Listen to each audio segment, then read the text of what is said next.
Bonjour à tous. À la une ce dimanche, cette explosion dans le centre-ville de Dijon. Intervention massive des secours hier soir après qu'un incendie s'est déclaré dans un sous-sol d'un immeuble rue Charles Dumont.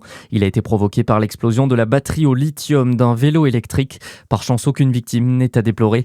Une vingtaine de sapeurs-pompiers et une dizaine d'engins étaient mobilisés.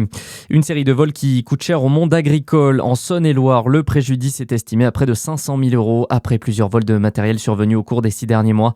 Des agriculteurs du département ont été ciblés, mais aussi des professionnels dans l'Allier et la Nièvre.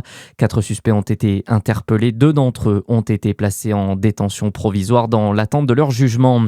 Gros ralentissement et beaucoup de frayeur hier sur l'A39 dans le Jura. En fin de matinée, un camion s'est renversé au niveau de la commune de Lombard après l'éclatement d'un pneu. Le poids lourd transportait des bouteilles d'eau. Par chance, aucun blessé n'est à déplorer. La circulation a pu reprendre normalement en début d'après-midi. Dans l'actualité également, l'homme suspecté d'avoir agressé au couteau 3 femmes dans le métro parisien, conduit en infirmerie psychiatrique. L'état de santé du jeune homme de 25 ans n'était pas compatible avec des mesures de détention. Sa garde à vue a donc été levée.